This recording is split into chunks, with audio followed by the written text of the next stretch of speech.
So I made a video reacting to a bunch of your unpopular Harry Potter opinions, and one of them said that Ron should have ended up with Luna, to which I responded, why? Anyway, I posted that video, and then I got a message from a certain SuperCarlinBrother saying, yeah, this is why. Which goes to show you are never too big on this platform to shamelessly promote yourself. So make sure you like and subscribe to the channel. Anyway, I've never seen this particular theory from the SuperCarlinBrothers, though I do like a lot of the theories they come up with. So I thought this might be fun to watch in real time, react to in real time, and we'll see whether I get converted into somebody who really likes the idea of Ron and Luna ending up together. Not sure I'm going to. Ron Weasley and Luna Lovegood should have ended up together. Hey, brother. Guys, you know we here at SuperCarlinBrothers are big Hermione people. I mean, Harry and Hermione just make sense. I already don't like it. I am not a Hermione kind of person. Love this as a platonic, friends-only kind of thing. If this is the foundation of going towards Ron and Luna, we're gonna have some trouble, SuperCarlinBrothers. More like unsuper CarlinBrothers, rubbish CarlinBrothers, stupid CarlinBrothers, He said casually, as if it's not dropping a giant opinion bomb at the start of the video. But one of the That's complaints what I'm I saying. about Hermione is, what about Ron? What, is he supposed to just third wheel it the rest of his life? Get back together with Lavender Brown?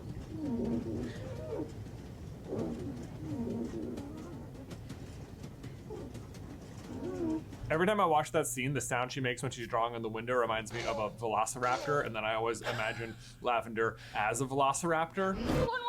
No, I definitely didn't have our editors spend way too long making that clip, and they did not describe it as the weirdest thing they've ever made. No, Ron doesn't get back with Lavender Brown. There's an obvious person he's supposed to be with, a natural fit. I speak, of course, of Annabeth Morgan, a local insurance adjuster in the town of Ottery St. Catchpole. She loves jigsaw puzzles, bird watching, and volcanoes. What, do you think I was gonna say a character from the story? How narrow-minded of you. Except from the title and the thumbnail and the opening statement. So yeah, no, actually I'm talking about Luna Lovegood. Low-key though, not enough characters from this series end up with people we've never heard of before. Although I'm pretty sure Draco with Astoria Greengrass, is that what she's called? And Luna with Newt Scamander's grandson. And Neville with, is it Hannah Abbott he ends up with? Who we have heard of, she's just not a main character. But like, why has nobody ended up with like a Wagadu graduate from Uganda? Why has nobody married a Muggle? That's my hot take. More of our main characters should have ended up with people we'd never heard of before. Or that we don't get a 19 years later and find out where they end up at all. Because believe it or not, these two are practically made for each other. In fact, just in-house, were they? Writing our What If Harry Was in Slytherin series, this was just a completely unplanned part of the plot that just started happening. And I remember feeling amazed and surprised at just how much the two characters were gravitating towards each other. I feel like I need to watch this Harry and Slytherin series next. Even as I'm saying it, I can sense your skepticism from here. You're not sold. You're not a believer. You don't I'm not. the Red Moon. Although actually that's not fair. Not at all. You must ship this because it's a popular enough pairing within the fandom that it actually does have its own name. Red Moon. Red for Ron's volcanic hair and Moon for Luna means moon. And I'll admit, at first I was skeptical too. I thought maybe it only worked within the context of our own version of the story. But no, the more I've looked into it, the more I am convinced that it might have been like a mostly unexplored but potentially set up plotline. It is easy to miss. It kind of flies under the radar and often gets overshadowed by Luna's dreamy, overly honest and quirky way of interacting with the world. If there is subtext that genuinely leads us to this that I have missed through my many rereads, I'm gonna blow my gasket. Just as sane as I am. But in almost every single interaction Luna has with the rest of the group, there is an intentional interaction she has with Ron that is normally either helpful, complimentary, or even about his love life. And it is not just a one-way street. Ron has his moments with Luna too. It's the kind of thing you've probably never been looking for, but once it's pointed out to you, you can't not notice it. Is Jay just describing small talk? Like, we haven't dived into the examples yet, but is he just talking about vapid, small little comments at the end of a conversation to be like, oh, nice flip-flops, because you don't know what else to say to somebody because there's no connection there? I really hope the fundamentals of Red Moon is not just small talk. Like, it really feels like it's something that was being set up but ultimately just got abandoned in favor of Ron and Hermione. Not to worry though, I am here to point it all out to you so you too can rejoice in the Red Moon of Ron and Luna. I won't.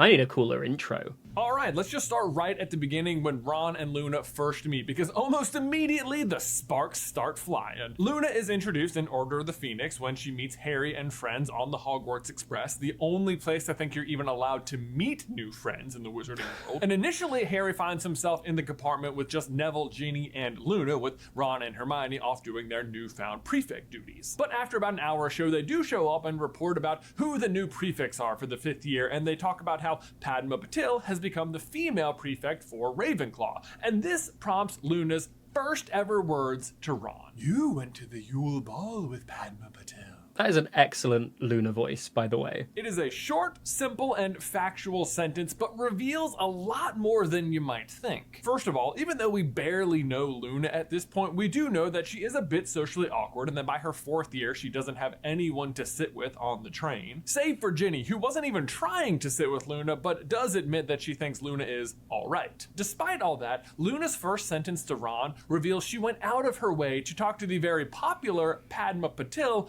about her experience at the Yule Ball with Ron. Did she go out of her way to talk to Padma about it? Could it just be that it was the talk of the common room? Luna heard this, and she's engaging in small talk with Ron, and the only thing she knows about him. Maybe I'm being too much of a hater. We'll give it some time. Meaning that even though this is a character we've never met before, she's already had some off-screen interest in Ron's lone romantic experience. And you might wonder, well, like, what would make Luna like Ron before we even meet Luna? And the answer, I think, is pretty simple.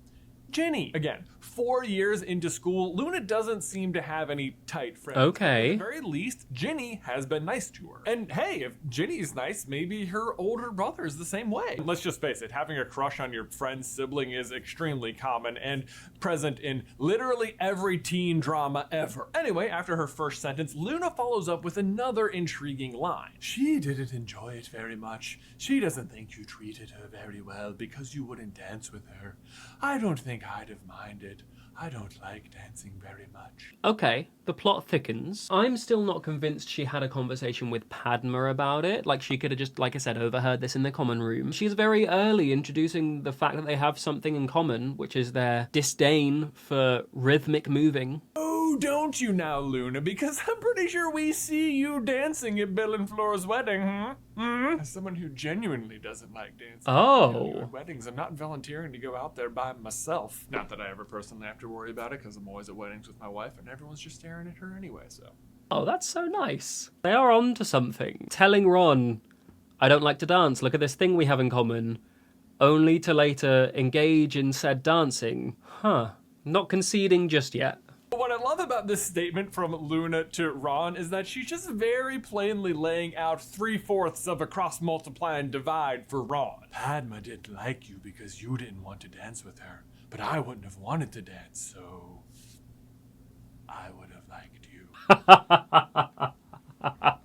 I low-key do feel like that's how Luna would flirt as well. Oh, I don't like that I'm on board with this. Ron, figure it out, man. It's not that hard. But Luna is not done on this train ride just yet. A few moments later, Ron goes on to make a joke about how he cannot wait to make Goyle write lines. Ron lowered his voice to Goyle's low grunt and, screwing up his face in the look of a pained concentration, mimed writing in midair.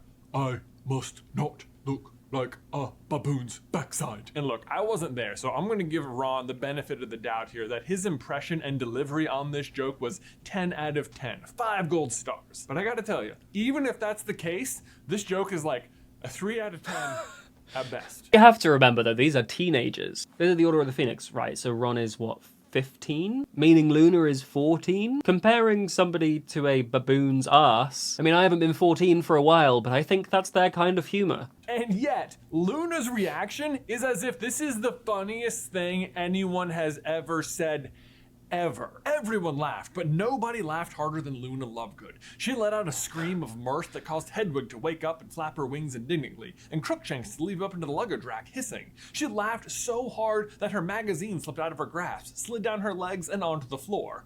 That was funny. Okay, it does feel like an overreaction, but we have to realize Luna doesn't really have friends. She hasn't sat around in a group like this, throwing around some banter, hearing jokes. Her closest thing to a friend is Ginny, who said she's all right. So, like, this could be flirting, but I also think it's maybe someone who hasn't interacted that much socially, just overreacting slightly, and somebody who's maybe overcompensating and wants people to be like, ha, that funny thing you said, I found it funny, please interact with me more. And it does not stop. She continues laughing like this for like another 5 minutes, to the point where Ron begins to think she's making fun of him, which, to be clear, she is not. So either this is the first joke Luna has ever heard in her whole life, or maybe there's a little more focused interest going on here. But again, I hear you. Laughing at someone's joke or even just finding someone funny is not synonymous with romantic interest. However, Luna is known for her blatant honesty. We've already covered how she approached Ron and Padma's date at the Yule Ball, but also then in their 6th year, she's talking to Harry about how she misses the DA meetings. It was like having friends. On the flip side though, Luna is occasionally on the receiving end of some honest comments, and her reactions aren't always consistent. Take Hermione, for example, when she mocks the Quibbler. Quibbler's rubbish, everyone knows that. Excuse me, my father's the editor. Well, it's got some interesting, it's quite, I'll have it back, thank you. Has anyone started a petition for Jay to do audiobooks? That's been done, right? Then, just a short while later, Ron drops his own opinion bomb on Luna, and she reacts much more how you'd expect. They're discussing Hagrid, and Luna reveals, well, we think he's a bit of a joke in Ravenclaw. You've got a rubbish sense of humor then, Ron snapped, as the wheels below them creaked into motion. Luna did not seem perturbed by Ron's rudeness. On the contrary, she simply watched him for a while, as though he were a mildly interesting television program. You see the difference there? Hermione accidentally makes a faux pas, and Luna is savage, whereas Ron actively and intentionally insults her, and she just goes all doe-eyed on him. It's a different reaction. Let me see if I can find a reason why this doesn't make sense. Luna is calling Hagrid a bit of a joke. Not like a joke, ha-ha, but like a bit of a joke, like, not very good. So then when Ron makes a comment about a sense of humor, I feel like maybe she's a little bit too literal to piece the two together, and that's why she's staring at him kind of perplexed. Whereas somebody saying your father's magazine is rubbish, outright, you know exactly what they're trying to say. It's not hard to misinterpret that, and therefore get defensive about it. Like she's recognizing Ron as a kindred spirit, more like, isn't it great how we both just say the things we're feeling, Ronald? Maybe. Are we kissing? Which, by the by, okay. Luna does call Ron Ronald. Remember when Luna supports Gryffindor in their first match of the year against Slytherin and wears like the big lion head? It's good, isn't it? I wanted to have it chewing up a serpent to represent Slytherin, but, you know, there wasn't time. Anyway, good luck, Ronald. To me, the use of his full name is like a term of endearment. It's something only his significant other would call him. And actually, they use this exact trick with Hermione in the movies. Ronald. Thanks, Ronald. To where, Ronald? See Ronald early. I was like, we don't really know anybody else with full names, so she could do this to everyone, but we wouldn't know. But actually, she doesn't call Ginny Ginevra. But actually, while we're here with Luna in the lion head, let's examine this scene for a second. Because what's happening is Luna has gone out of her way to support Gryffindor and make the giant lion's head. Which is great, but also kind of odd, because it's the first match of the season. It's not like Ravenclaw is out of the running or anything yet. I mean, if it was the last match, Ravenclaw couldn't win at all, and then she was like, yeah, I'm supporting Gryffindor, of course, yeah, then it feels like it makes more sense. On top of that, she then makes sure she goes over to the Gryffindor table so they can see what she's done, and leaves by only wishing Ronald good luck. That's true. Because I feel like supporting Gryffindor kind of makes sense when we've established she doesn't really have any friends, and then through the DA, her main friends are Harry, Ron, Hermione, Ginny, Neville. We're all in Gryffindor, so I get why she's supporting Gryffindor, regardless of Ravenclaw. But why wouldn't she wish Harry luck when she wishes Ron luck? I've got it. Ginny fancies Harry, and Ginny is basically Luna's best friend. So, you know, girl code, she can't wish Harry luck. And actually, maybe she knows that Hermione likes Ron, but Luna and Hermione have a bit of an iffy relationship. So maybe she's deliberately being like, ha ha ha ha, say the Quibbler's bad again, I dare ya. I'm gonna wish your boy good luck now. Why do I feel like I am the one reaching in a video about Luna and Ron being together? That cannot be. That cannot be the sensible stance. As if Harry isn't also sitting right there about to play in the exact same match. It's like she knew Ronald was nervous. You look dreadful, Ron. Aw, but you see what I mean? Harry has his core group. Obviously, Ron and Hermione are his best friends. But his other closest friends go on to be Ginny and Neville, who have also been there since the beginning. And then lastly, Luna, who is only introduced in book 5, and who every time she has an interaction with the group, makes sure there's something to do with Ron. In fact, if we fast forward a a little bit in Order of the Phoenix to the scene in Hogsmeade where Hermione has gathered together the unlikely crew of herself, Rita Skeeter, Luna, and Harry. Little Miss Perfect wouldn't want that story out there, would she? As a matter of fact, said Hermione sweetly, that's exactly what Little Miss Perfect does want. Rita stared at her. So did Harry. Luna, on the other hand, sang, Weasley is our king, dreamily under her breath, and stirred her drink with a cocktail onion on a stick. Stop it. Stop it right now. I feel like I'm red mooning. That sounds like I'm getting my backside out. Not that. I'm believing. It's just a catchy song, okay?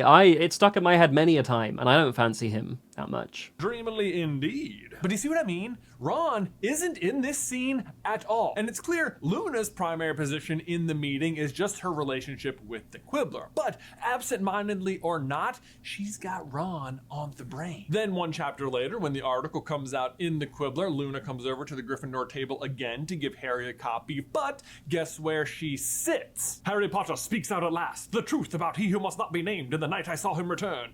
It's good, isn't it? Said Luna, who had drifted over to the Gryffindor table and now squeezed herself onto the bench between Fred and Ron. She's forced her way in so she can sit next to him. Luna, what are you doing? I'm running out of ways to defend you. Sorry, I said it sits before, but what happens is she squeezes in next to Ron. Squeezes as in there wasn't room, but she made room next to Ron in a scene that, again, is not about him. You know what? We have all been teenagers with crushes, right? Making sure that we sit next to the person we like, whether there's room or not. Oh, don't want to believe it. What I will say, the gripe I will cling to, there's a lot of evidence that Luna fancies Ron. This doesn't mean they should be together. I'm not seeing anything that suggests Ron wants to be with Luna. Did she have a crush? Maybe, but that doesn't mean they're soulmates. At this point, you might be thinking, okay, sure, fine. Luna had a crush on Ron, but it's only ever one way. It's not like Ron felt the same way. Okay, Jay, you're a mind reader. Brilliant. Thanks. I wouldn't be too sure about that. I mean, it takes a while, but Ron does eventually start reciprocating. And one of my favorite examples of this is No, he after doesn't. Luna does the commentary for the Quidditch game and Ron is complimenting her on it. Nice commentary last match, said Ron to Luna as she took back the green onion, the toadstool, and the cat litter. Luna smiled vaguely. You're making fun of me, aren't you? She said.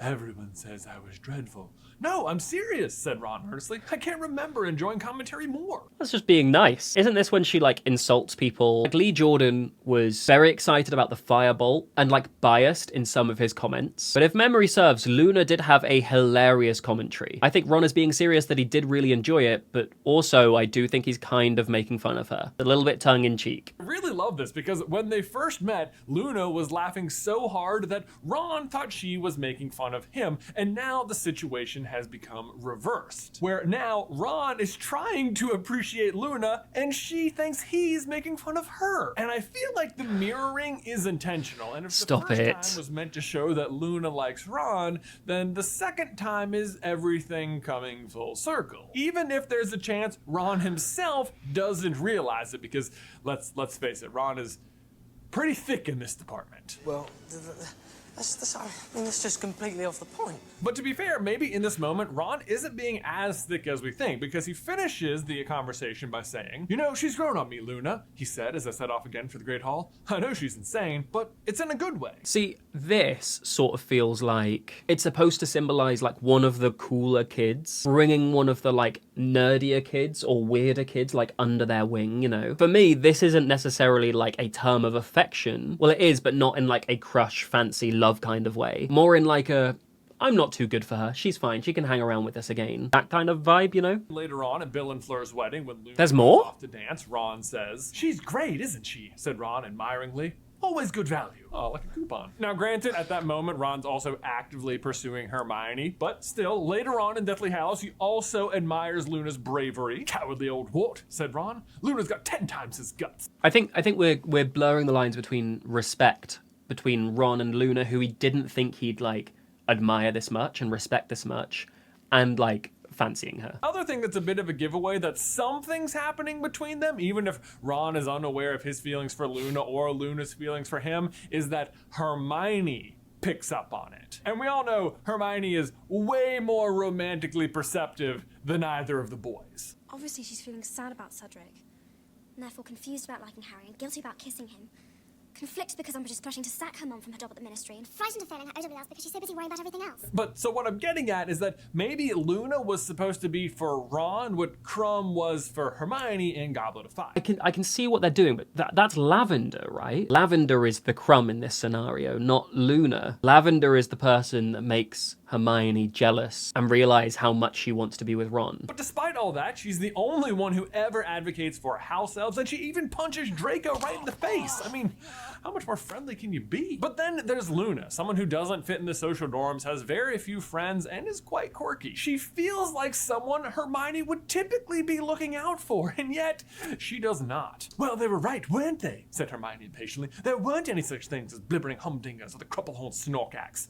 Luna gave her a withering look and flounced away. I don't think this is Ron-centric. I think part of this links to like when people say Hermione could be a Ravenclaw, and it's like, well, Ravenclaws have to be smart, yes, but they also have to be creative. And Hermione isn't really that creative. She learns what she learns. This is right. This is the fact I have read in a book. All this grey area, if it's not a fact in a book, it's not right for me. And I feel like this side of her relationship with Luna portrays that more than any kind of jealousy because of Ron. Thank God I have found a reason to not be fully on board with this. Getting worried there in the middle. Oh, for heaven's sake, Harry, you can do better than her, said Hermione. Ginny's told me all about her. Apparently only she'll believe in things as long as there's no proof at all. Well, I wouldn't expect anything else from someone whose father runs the Quibbler. Now, maybe she's just at odds with Luna because Hermione is so logical and Luna just so isn't. But that's what I'm saying. Hermione comes around on Luna, meaning I think early on she's just upset with her because she views her as a romantic threat. Or at the very least that Luna's just able to laugh that hard at one of Ron's jokes. Little did Hermione know though that the real threat was sleeping in her dorm room the whole time. But there you go, guys. Ron and Luna should have ended up together. Red Moon for life. That's what the R stands for, Red Moon, not like Team Rocket or something.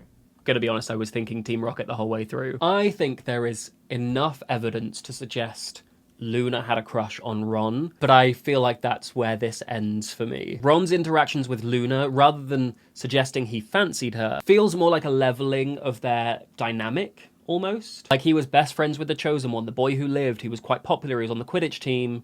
Luna was the outsider without many friends. And his comments about her being good value, and she's all right actually, and I feel like that's just like the leveling of them. Do you know what I mean? He doesn't think he's better than her, like maybe he did when he first met her. And the Hermione thing, just not quite for me. But while I'm tearing down big Harry Potter YouTubers, why don't you watch this video where I talk about why Movie Flame is entirely wrong about the Harry Potter TV show.